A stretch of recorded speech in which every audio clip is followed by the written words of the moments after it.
Michaung புயல் வெள்ளத்தால் பாதிக்கப்பட்ட மக்களுக்கு உதவிய நகைச்சுவை நடிகர் பாலா தன்னுடைய நிகழ்ச்சி சம்பவத்தை நியூஸ் 18 தொலைக்காட்சியுடன் பகிர்ந்து கொண்டார்.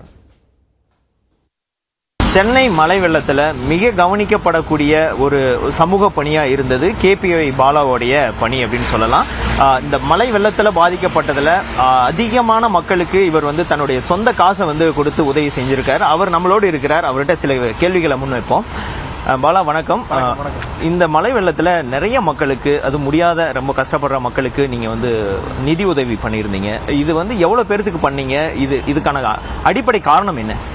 அடிப்படை காரணம்னா இப்போ நிறைய பேருக்கு சொல்கிற மாதிரி தான். போன வாட்டி ஃப்ளட் வந்துச்சு, அப்போ என்கிட்ட காசு இல்லை. இந்த வாட்டி ஃப்ளட் வந்துச்சு, என்கிட்ட காசு இருந்துச்சு. போன வாட்டி எனக்கே சாப்பாடெல்லாம் அந்த அளவுக்கு கிடைக்கல, ஃப்ளட்டில் மாட்டினால அந்த அளவுக்கு எந்த செல்வமும் இல்லை, காசும் இல்லை.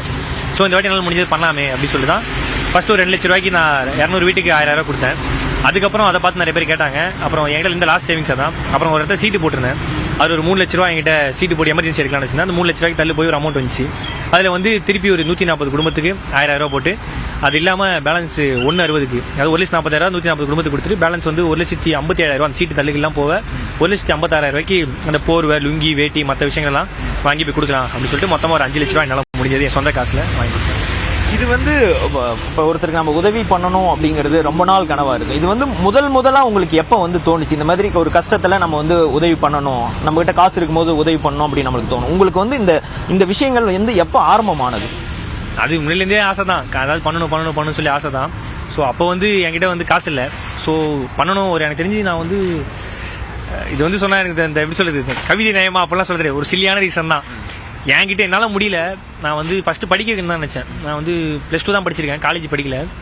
ஸோ என் பேர் பண்ணி தான் டிகிரி போட முடியல. அட்லீஸ்ட் என்னால் சில பேர் டிகிரி போட முடியும் தான் ஆரம்பிச்சது. ஸோ அது இப்படியே ஓகே.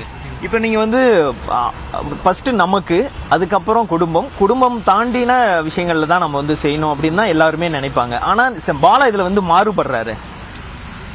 மாறுபடுறானா என்னுடைய குறிக்கோளே என்ன இருந்துச்சுன்னா, சொன்னா என்னடா இப்படி கேவலமாக இருக்கும், பரவாயில்ல சொல்லவா, 3 வேளை சாப்பிட்டு சொந்த காசில் ட்ரெஸ் போட்டால் போதுமே, அதான் என்னோட பெரிய அச்சீவ்மெண்ட்டாகவே இருந்துச்சு.